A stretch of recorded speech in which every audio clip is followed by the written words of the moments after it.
Olá, meus amigos, tudo bem? Para quem não me conhece, meu nome é Guilherme. Eu sou procurador do município de Boa Esperança do Sul, interior de São Paulo. Sou advogado e hoje eu vim comentar aqui sobre uma prova que deu muito o que falar, porque os candidatos acabaram divergindo sobre a peça processual que deveria ser apresentada. Então eu deixei ela aberta aqui, né, no materialzinho simplório. E a prova é da Ceasa Campinas, para o cargo de advogado. A prova foi aplicada agora em fevereiro de 2021, certo? A banca era a banca Nosso Rumo.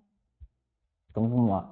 A peça processual dizia o seguinte: como procurador jurídico do município de Campinas, após a análise da narrativa abaixo relatada e considerando as informações fornecidas, elabora a peça processual pertinente, em juízo, visando a defesa dos interesses da municipalidade de Campinas, sem criar qualquer outro dado ou fato não apresentado no enunciado. Então vamos ver qual que é o caso, né? Qual que é a divergência aí, a lide.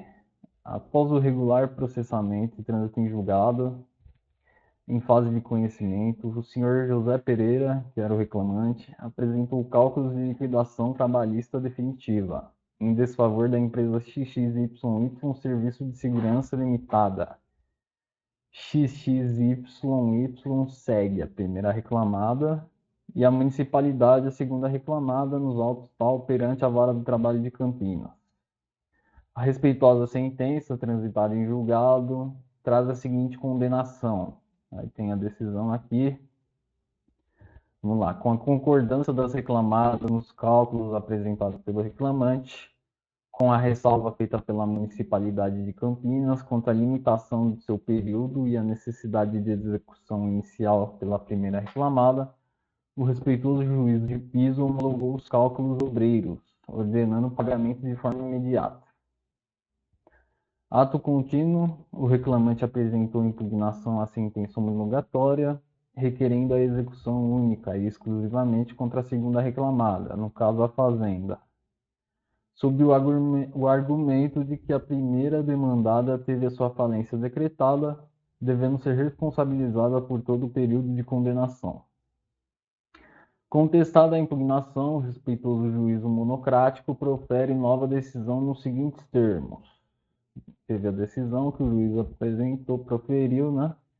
Por derradeiro, cabe ressaltar que, conforme cálculo já acostado nos autos, o importe devido de pagamento de horas extras, que cabe subsidiariamente à Municipalidade de Campinas, já seria liquidado com o valor correspondente ao depósito recursal de folhas tais, valores referentes ao depósito de recursal preparatório ao recurso de revista da Municipalidade de Campinas. A peça deve ter de, no mínimo, 50 e no máximo 70 linhas.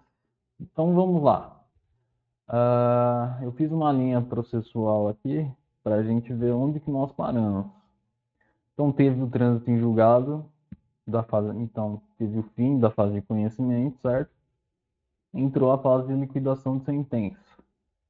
Foram apresentados os cálculos, houve a homologação dos cálculos do exequente, né, que era o reclamante. O próprio, na homologação, o exequente ele discordou da decisão proferida pelo juiz, em parte, e ofereceu a impugnação a essa decisão. A Fazenda contestou essa impugnação e o juiz proferiu, por fim, uma nova decisão. Então, nós estamos aqui, nesse momento processual, a decisão da impugnação apresentada pelo exequente.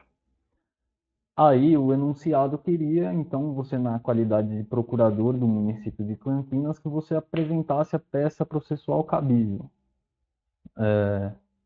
E aí gerou toda a discussão, porque muitos candidatos falaram que a peça cabível eram embargos à execução no processo trabalhista, e outros disseram que seria, na verdade, um agravo de petição.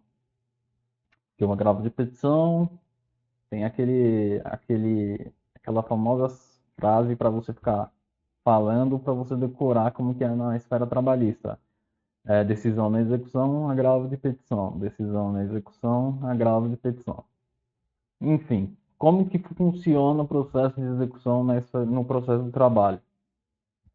A apresentação dos cálculos, a parte contrária pode impugnar no prazo de 8 dias, o juiz profere a decisão de homologação, certo? De um dos cálculos. Proferindo a decisão de homologação, o juiz já profere para que a secretaria providencie a expedição do MCPA. O que é o MCPA na esfera trabalhista? É o mandado de citação, penhora e avaliação com prazo de 48 horas para a parte executada garantir o juízo. Então tem a citação da executada e, se não garantido o juízo, né, a penhora dos bens. Com a penhora, então, aí que tá, ó, com a penhora é que se abre dois instrumentos possíveis através da penhora. Quais são eles? O embargo da execução, que pode ser apresentado pela executada, e a impugnação à decisão de liquidação pode ser apresentado pelo exequente. Então, veja, quando você está na qualidade de executada, você pode apresentar aqui embargos à execução.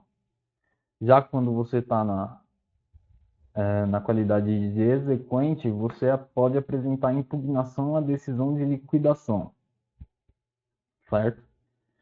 Desses instrumentos processuais, o juiz profere uma decisão e dessa decisão, havendo discordância de uma das partes, é cabível o agravo de petição.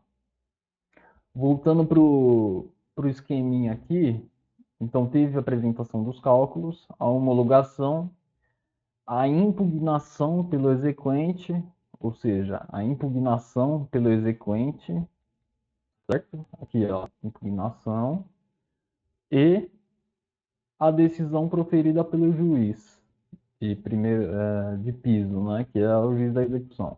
Via de regra, é o juiz de piso, de primeira instância. Então teve essa decisão, o juiz proferiu essa decisão e ele queria que você, na qualidade de procurador, apresentasse um instrumento processual para defender os interesses da municipalidade. Então, o único instrumento cabível seria o agravo de petição.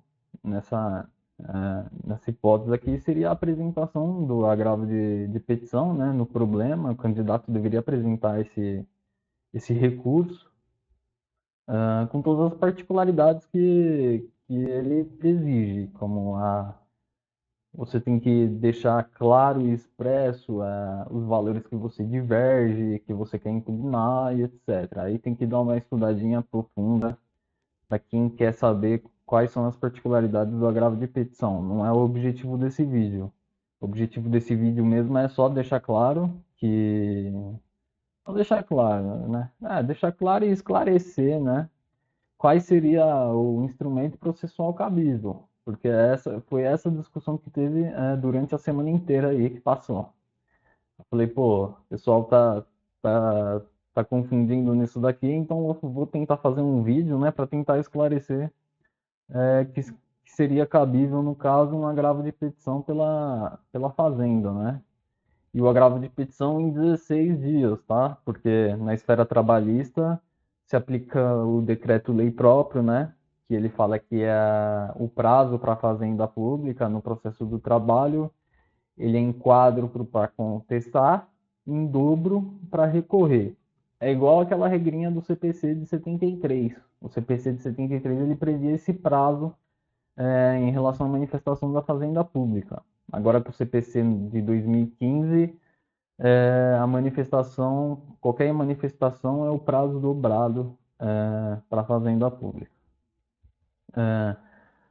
Qual a diferença do processo do trabalho na fase de execução, né? Processo de execução para o processo civil. Vamos lá, quando você tem no processo civil, agora com o CPC de 2015, ele é chamado de um processo sincrético. É um processo só que envolve todas as fases do processo, né? Então você tem um processo de conhecimento, E desse processo de conhecimento é proferida uma sentença e depois pode ser proferido um acórdão. Esse acórdão ou essa sentença transitam em julgado, é formado o título executivo judicial. Aí é aberto para cumprimento de sentença nos próprios autos. Aberto nos próprios autos o cumprimento de sentença, a fazenda ela é citada não, intimada, porque é no mesmo processo, para em 30 dias apresentar sua impugnação. Então, são 30 dias, a Fazenda apresenta a impugnação do título executivo judicial, né, no caso. Lembrando que é 30 dias úteis, e esse prazo é próprio para a Fazenda, não se aplica em dobrado, não se aplica a 60 dias. Ele é um prazo próprio. E quando o título é extrajudicial? Antigamente tinha toda uma celeuma se poderia ser realizado, né, a apresentação de uma ação já executando a fazenda com base no título executivo extrajudicial. Hoje já foi pacificada essa controvérsia e hoje é plenamente possível. No título executivo extrajudicial, o exequente ele já entra executando, não tem aquela fase do processo de conhecimento como no caso acima, né? No caso acima, tem o processo de conhecimento, é formado o título, começa o cumprimento de sentença. Aqui seria como se já iniciasse no cumprimento de sentença, já entra na execução e a fazenda ela é citada para em 30 dias apresentar os seus embargos. Então essa que é a diferença do título executivo para o extrajudicial, né? Na estrutura da peça, o que, que muda? Não muda muita coisa, não. Só muda que você vai ter que colocar o nome em iures da peça como impugnação e o outro a fazenda vai apresentar como embargo, tá? E no processo do trabalho tem todo esse trâmite aqui que eu acabei explicando anteriormente, né? E abre-se a hipótese para esses dois instrumentos, conforme a parte. Se for executado, ele vai entrar com embargo da execução, se for o exequente, com a impugnação. Então é isso, eu espero que eu tenha ajudado, esclarecido aí o pessoal que ficou em dúvida em qual seria o remédio processual. Agradecer por ter acompanhado até o final desse vídeo, né? E eu estou à disposição. Se precisarem, estou lá no Instagram. Meu Instagram é Guilherme_Pomer com 2 M's. E é isso, pessoal. Obrigado, viu?